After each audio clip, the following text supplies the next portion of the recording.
In this video, I'm going to teach you how to build a running shoe rotation. I think when I first got into running, I always heard people talk about running shoe rotations, but I never actually understood how to build one. I ended up just buying like a bunch of shoes, not really knowing what they were for, and I ended up having probably like 5 or 6 shoes that I just kind of were all for the same thing. And honestly, it's just because I didn't really understand what I was doing or how to build one. So in this video, I want to break down the simplest ways that you can build a running shoe rotation, because I honestly think a lot of people talk about them a lot, and a lot of people say that they have like 15 shoes in their running shoe rotation, but it's just not necessary, and they don't really talk about what they use them for or why they use them. So I'm going to break this down into a few categories. There's going to be the 3 shoe rotation, the 2 shoe rotation, and then I guess the 1 kind of do it all shoe rotation, but they're all going to have kind of an asterisk because they're 3 shoes plus a race day, 2 shoes plus a race day, and then the 1 shoe plus a race day. But yeah, so let's get started with the 3 shoe rotation. The 3 shoe rotation is going to start with the daily trainer. Then you're also going to want to have the easy recovery shoe, and then you're also going to want to have the speed shoe, and then off to the side you have the race day shoe. What I'd also recommend here is trying to make these shoes as versatile as you can. I'm not going to mention exact shoes in this video because honestly that's not what this video is about. This video is about structuring a shoe rotation properly, not talking about some recommendations that I have. Yeah, so what I would say is actually just Google some daily trainer options, some speed shoe options, and some easy recovery shoe options. You're going to get really good suggestions through Google. The ones that I would probably recommend you can't necessarily get anymore anyway because they're shoes that are a few years old. But anyway, back to the point of this video. The daily trainer is going to be the main shoe. It's going to be the one that you're going to do most of your runs in, including stuff like your long runs, even some of your easy runs, and just your generic mileage. What you're then also going to want to look at is the easy recovery shoe, which is obviously what you're going to do the easy recovery runs in, so a shoe that's really cushioned and nice for recovery. Then you're going to also want the speed shoe. That shoe is obviously going to be meant for speed or tempo work or interval training. Typically with that shoe, it can have a plate in it, but it doesn't necessarily have to. A shoe like that, you also want it to be a little bit lighter and just feel like you can actually run faster in it. And then I guess that would bring me back to the daily trainer.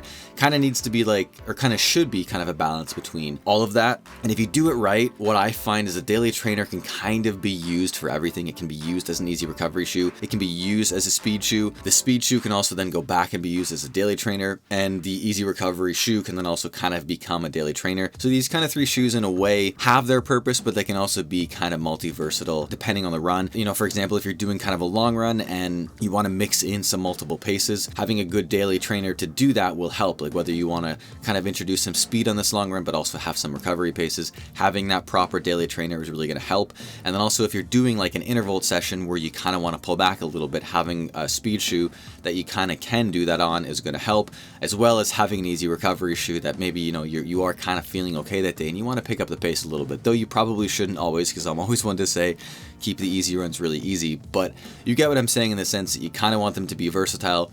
Centering that at the daily trainer, it can kind of be everything, and then you have kind of the 2 others on its side, and then obviously you have the race day shoe. So that's the 3 shoe rotation. Then the 2 shoe rotation is going to be a daily trainer / easy recovery shoe plus a speed shoe, and then off to the side you have the race day shoe. Again, like in the 3 shoe rotation, you want them to be versatile, but unlike the previous shoe rotation, I guess you want that daily trainer to be versatile in the sense of it being a daily trainer / easy recovery shoe, but this one doesn't necessarily have to be a speed shoe, because obviously if you only have 2 shoes in the rotation, then you have one specifically for kind of your speed, and then you also have one just for your daily kind of easy runs. Again, it does help if they're versatile, obviously, but you don't necessarily have to worry about that as much. And like I said for the previous one, the best thing to do is honestly just Google it, because I really think that some shoes that I recommend would be very outdated and you probably couldn't necessarily get them, especially some of the shoes in 2025 that are coming out. There's just so many that are so good that I really just believe Googling is going to be the best way to get some options. Like I've said, I just want this video to be breaking down kind of the category of what you want to look for when building a shoe rotation, not necessarily the actual shoes themselves. But anyway, yeah, that's the 2 shoe rotation. You just have the daily trainer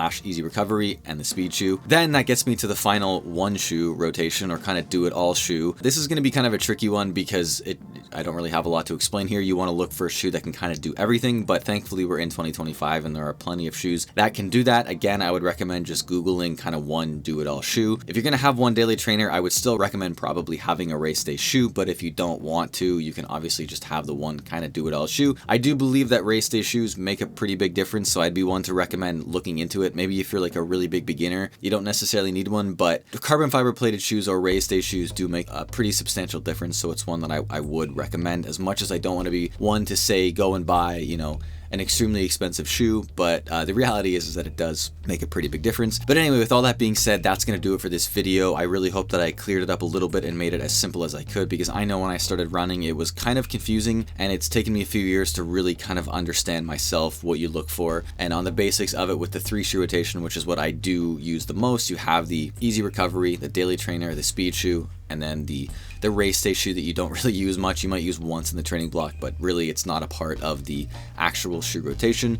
But yeah, with all that being said, I hope you guys enjoyed. I hope this video helped. If it did, please feel free to check out my channel. I post other running videos just like this. And yeah, if you're interested in seeing that, please feel free to check out my channel. And with that being said, thank you for watching, and I hope you enjoyed.